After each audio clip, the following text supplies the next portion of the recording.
सिंध जी दिल ऐं मुल्क जो मुआशी हब कराची, जंहिंजी आबादी तेज़ीअ सां वधंदी वई, नवां इलाइक़ा शहर जो हिस्सो बणजंदा विया। पर सवाल इहो आहे त छा शहर जी हिफ़ाज़त लाइ पुलिस बि उन ई रफ़्तार सां वधी?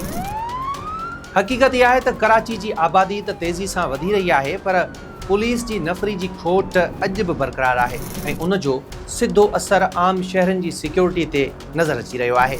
स्ट्रीट क्राइम, फुरूं, मोटरसाइकिलूं ऐं गाॾियूं चोरी, मंशियात, भत्ताखोरी ऐं अगवा जहिड़ा ॾोह पुलिस लाइ वॾो चैलेंज बणियल आहिनि, जॾहिं त शहरी पंहिंजी जान ऐं माल जे तहफ़ुज़ बाबति परेशान आहिनि। 2023 जी आदमशुमारी मूजिबि कराची जी आबादी 2 करोड़ 3 लख खां वधीक आहे, जॾहिं त रोज़गार ऐं ॿिनि सबबनि जे करे शहर में रोज़ानो वॾे अंग में माण्हू अचनि था ऐं वञनि था, जंहिं करे शहर जी हक़ीक़ी आबादी इन खां बि वधीक सम्झी वञे थी। वर्ल्ड पॉपुलेशन रिव्यू जे अंदाज़े मूजिबि कराची जी आबादी हिन वक़्तु 2 करोड़ 12 लख खां वधीक आहे। हाणे जेकॾहिं आलमी अमलनि में इस्तेमालु थींदड़ पुलिस ऐं आबादी जे तनासुब खे साम्हूं रखूं, जंहिं मूजिबि तक़रीबन 222 पुलिस अहलकार 1 लख माण्हुनि लाइ घुर्बल सम्झा वञनि था, त कराची खे तक़रीबन 47,000 खां वधीक ऑपरेशनल पुलिस अहलकारनि जी ज़रूरत पवे थी। पर कराची पुलिस जी मजमूई कुवत 45,807 आहे ऐं असुल मसलो हिते शुरू थिए थो। इन्हनि 45,000 खां वधीक अहलकारनि मां रुगो 26,350 अहलकार ऑपरेशनल ड्यूटियुनि यानी थाणनि, गश्त, क्राइम कंट्रोल ऐं ॿियनि फील्ड ज़िम्मेवारनि में मौजूदु आहिनि।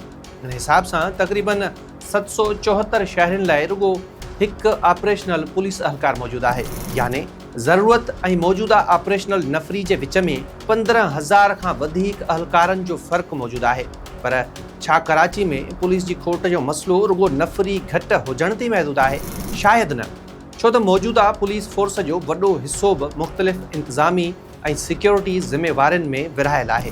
कराची में 16,152 ऑफिसर ऐं अहलकार दफ़्तरी ऐं ॿियनि शोबनि में ख़िदमतूं सरअंजाम ॾेई रहिया आहिनि, जॾहिं त तक़रीबन 5,461 ऑफिसर ऐं अहलकार VVIP ऐं VIP सिक्योरिटी ते मुक़ररु आहिनि। यानी हिकु तरफ़ आम शहरी स्ट्रीट क्राइम खां परेशान आहे, त ॿिए तरफ़ पुलिस जी वॾी नफ़री अहिड़नि ज़िम्मेवारनि में मसरूफ़ आहे जिन सां आम माण्हू जो को सिधो संओं वास्तो न आहे।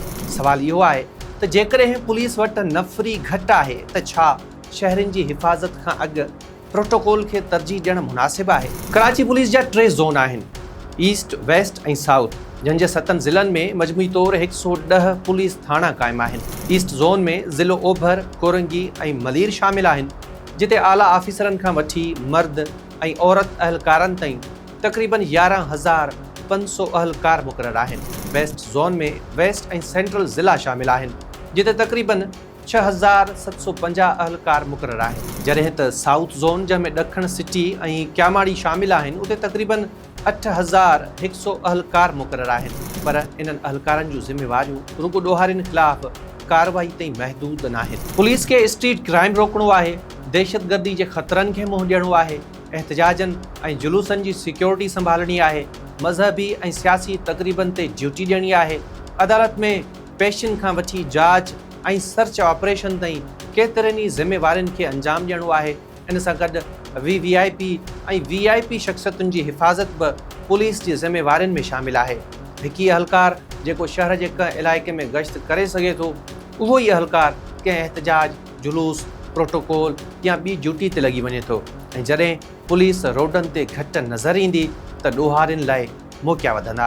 कराची जा ॾोहारी बि हाणे रिवायती अंदाज़ में कमु नथा कनि। केतिरा ई मुनज़िम गिरोह जदीद हथियारनि, तेज़ रफ़्तार मोटरसाइकिलनि, गैर क़ानूनी सिम कार्डनि, सोशल मीडिया ऐं ॿियनि जदीद ज़रियनि जो इस्तेमालु कनि था।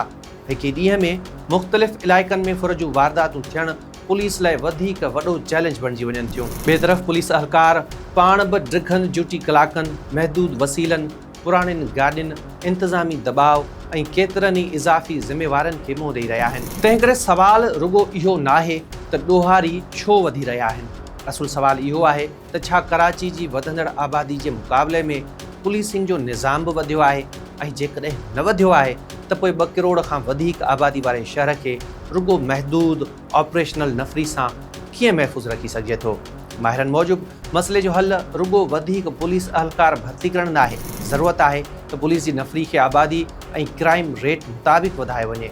CCTV, मसनूई ज़हानत ऐं डेटा ते ॿधल पुलिसिंग खे हथी ॾिनी वञे, जदीद गाॾियूं, हिफ़ाज़ती सामान ऐं बहितर तरबियत फ़राहम कई वञे। साॻे ई वक़्तु पुलिस अवाम ऐं ॿियनि क़ानून लागू कंदड़ इदारनि विच में राब्ता मज़बूत करणु, मंशियात ऐं मुनज़्ज़म ॾोहनि ख़िलाफ़ कार्रवाई, कचिन आबादियुनि जी बहितर रिथाबंदी ऐं नौजवाननि लाइ रोज़गार ऐं मुस्बत सरगर्मियुनि जा मौक़िया पैदा करण बि ज़रूरी आहे। कराची रुगो इमारतुनि, रोडुनि ऐं वधंदड़ आबादी जो नालो न आहे।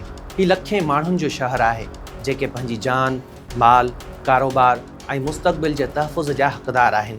जेकॾहिं शहर जी आबादी वधंदी रही पर उन जी हिफ़ाज़त लाइ पुलिस नफ़री ऐं वसीला साॻी रफ़्तार सां न वधिया त पोइ सवाल इहो ई रहंदो त पुलिस प्रोटोकॉल में मसरूफ़ ऐं अवाम ॾोहारियुनि जे रहम करम ते।